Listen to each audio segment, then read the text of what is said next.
ភាពខុសគ្នាចម្បងរវាងពាក្យថា with និង by យើងប្រើ preposition with ដើម្បីសំដៅលើអ្វីមួយឬនរណាម្នាក់ដែលជាជំនួយការក្នុងការធ្វើសកម្មភាពមួយដូចជាគ្រឿងផ្សំក្នុងផ្ទះបាយផ្នែកនៃសារពាង្គកាយឬវត្ថុអ្វីមួយចំណែកឯ preposition by វិញយើងប្រើវាដើម្បីសំដៅលើអ្វីមួយឬនរណាម្នាក់ដែលជាអ្នកធ្វើសកម្មភាពជាពិសេសក្នុងទម្រង់ passive voice ឧទាហរណ៍ He hit me with a stick He hit me with a stick មានន័យថាគាត់បានវាយខ្ញុំជាមួយនឹងឈើមួយឬក៏ដំបងមួយ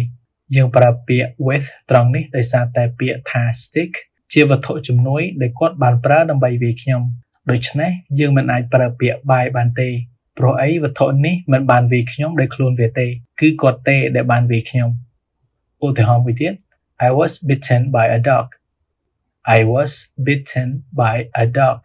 មានន័យថាខ្ញុំបានត្រូវបានខាំដោយសត្វឆ្កែមួយក្បាលយើងប្រើពាក្យ by ត្រង់នេះដោយសារតែសត្វឆ្កែមួយនេះជាអ្នកធ្វើសកម្មភាពខាំលើខ្ញុំតោះយើងមកមើលឧទាហរណ៍ដែលយើងប្រើ with និង by ជាមួយគ្នាឧទាហរណ៍ទី1 I was hit by a stranger with a stick I was hit by a stranger with a stick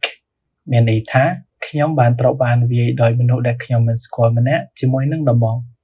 យើងប្រើ preposition by នៅពីមុខពាក្យថា a stranger គឺដោយសារតែ a stranger នេះគឺជាអ្នកធ្វើសកម្មភាពវាយមកលើខ្ញុំហើយយើងប្រើ preposition with នៅពីមុខពាក្យថា a stick នេះគឺដោយសារតែពាក្យថា a stick នេះគឺជាវត្ថុជំនួយក្នុងការធ្វើសកម្មភាពវាយរបស់ stranger នេះមកលើខ្ញុំ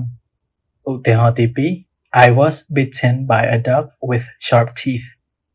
I was bitten by a dog with sharp teeth មានន័យថាខ្ញុំត្រូវបានខាំដោយសត្វឆ្កែមួយដែលមានធ្មេញមុតស្រួច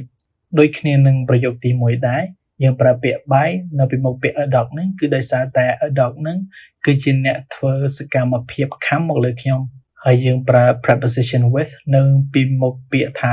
sharp teeth ហ្នឹងគឺដោយសារតែ sharp teeth ហ្នឹងឬក៏ធ្មេញមុតស្រួចហ្នឹងគឺជាវត្ថុជំនួយក្នុងការធ្វើសកម្មភាពខាំនៃសត្វឆ្កែមកលើខ្ញុំ